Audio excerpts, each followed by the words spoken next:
Hello बच्चों, आप कैसे हो। आशा करती हूँ कि आप सभी स्वस्थ होंगे और खुश होंगे। जैसा कि बच्चों हम सभी जानते हैं कि ये दुनिया और अपना देश एक बहुत बड़ी महामारी से जूझ रहा है, कोरोना वायरस। इसकी ना कोई दवा है और ना कोई वैक्सीन। वैक्सीन मीन्स टीका। इसलिए इसका बचने का सबसे बड़ा उपाय यही है कि हम सभी घर में रहें और लॉकडाउन का पालन करें।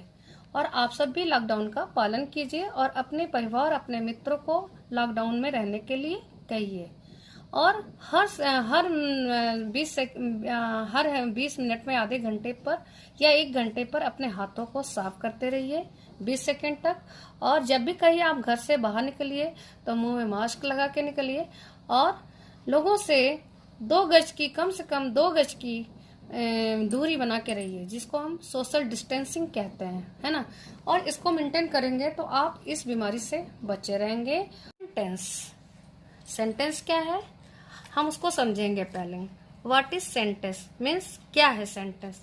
Sentence a group of word which makes a complete sense is called a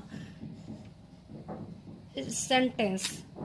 मतलब शब्दों का वह समूह जिससे हम एक भाव प्रकट कर सकते हैं, अर्थ स्पष्ट कर सकते हैं, उसको हम वाक्य कहते हैं। आशा हो गया आप समझ गए होंगे कि हम सेंटेंस का मतलब क्या होता है। अब बच्चों आते हैं a kind of sentence. Kind of sentence मत मीन्स सबसे पहला उसमें आता है असर्टिव सेंटेंस। असर्टिव सेंटेंस को हिंदी में विधि सूचक कहते हैं।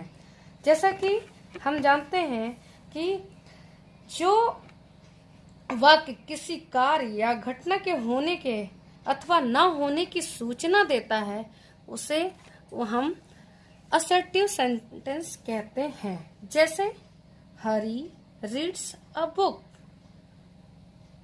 आप समझ गए होंगे, हरी रीड्स अ बुक। हरी के बारे में हरी क्या कर रहा है, किताब पढ़ता है। हरी के बारे में ये सूचना दे रहा है, हरी किताब पढ़ता है। तो ये असर्टिव सेंटेंस के इसे हम असर्टिव सेंटेंस कहेंगे। इसके 2 पार्ट होते हैं। असर्टिव सेंटेंस के 2 पार्ट होते हैं। Number 1 affirmative sentence, number 2 negative sentence. Affirmative sentence सकारात्मक वाक्य जिसमें हम किसी कार्य घटना के होने की सूचना देते हैं। जैसे कमला इज इल, मतलब कमला।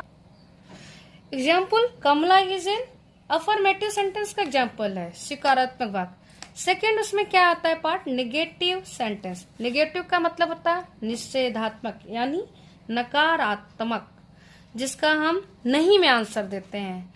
जैसे क्या हो गया नहीं में आंसर, हम नेगेटिव सेंटेंस कहते हैं मोहन डज नॉट सिंग, मतलब मोहन गाना नहीं गाता है। ये इसमें हम क्या करते हैं बच्चों, इसको नेगेटिव सेंटेंस बोलेंगे क्योंकि इसमें नकारात्मक रूप से हम इसको बोल रहे हैं। ये हो गया आपका असर्टिव सेंटेंस। अब सेकंड में आते हैं हम इंट्रोगेटिव सेंटेंस। इंट्रोगेटिव सेंटेंस इसको हम कहते हैं प्रश्नवाचक वाक्य, यानी इसमें क्वेश्चन बनना। क्या an interrogative sentence asks question, मतलब कोई भी प्रश्न पूछा जाए जिस वाक्य में, उसको हम इंट्रोगेटिव सेंटेंस कहते हैं। और इसका हम मार्क लगाते हैं, प्रश्नवाचक मार्क इस तरह से लगाते हैं हर सेंटेंस के बारे में। हर इंट्रोगेटिव सेंटेंस के बाद में हम प्रश्नवाचक का चिन्ह ये लगाते हैं, क्वेश्चन मार्क लगाते हैं।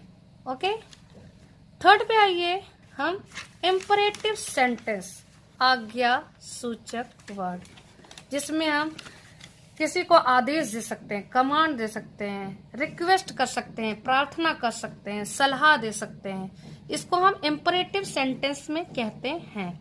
Imperative sentence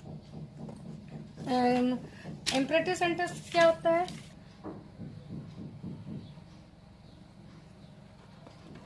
imperative sentence means a sentence that gives a command or an order, makes a request or gives advice is called an imperative sentence। मतलब हम किसी को आदेश करें, या किसी को प्रार्थना करें या सलाह दें, ये सारी चीजें जो आती है ये हम इम्परेटिव सेंटेंस के अंतर्गत लाते हैं। इसको हम हिंदी में क्या करते हैं, आज्ञार्थक वाक्य, किसी को आज्ञा देना।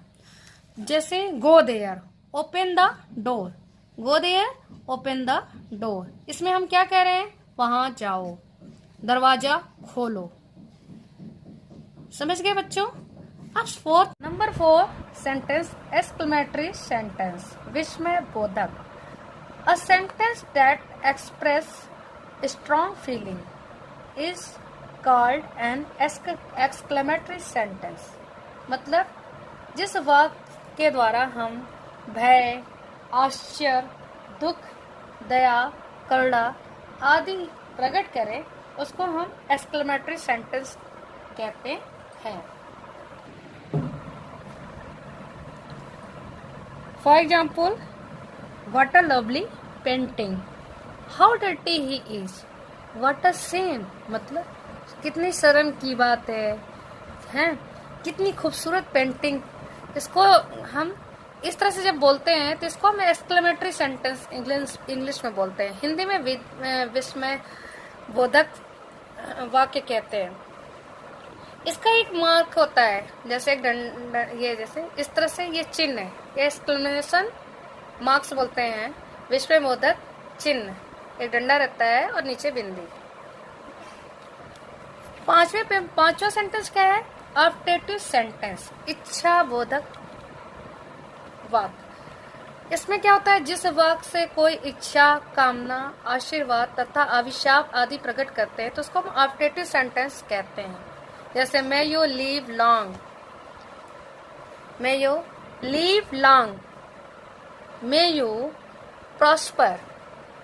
हम जिसको जैसे आशीर्वाद देते हैं, हिंदी में हम आपको समझा दें, आशीर्वाद देंगे खुश रहो, हैं, सौभाग्यशाली रहो। ये सब क्या होता है, ये हम अपनी इच्छा प्रकट कर रहे हैं, एक आशीर्वाद दे रहे हैं, भाव प्रकट कर रहे हैं। इसको हम ऑप्टेटिव सेंटेंस के अंतर्गत लाते हैं। आशा है बच्चों आपको ये सेंटेंस क्या है और कितने प्रकार के सेंटेंस। हाँ तो बच्चों ये था सेंटेंस के प्रकार, और मुझे उम्मीद है कि आप लोग को इतना समझ में आ गया होगा। कल इसके आगे और हम पढ़ाएंगे कि सेंटेंस के पार्ट क्या होते हैं। तो इस पर आप एक असाइनमेंट ले लीजिए। आपको मैं कुछ असाइनमेंट दे रही हूँ बच्चों। इस सेंटेंस से जो भी मैंने पढ़ाया आपको द सेंटेंस, इससे रिलेटेड मैं कुछ क्वेश्चन आपके इस ग्रुप में डाल रही हूँ और आप लोग इसको सॉल्व करने की कोशिश कीजिएगा।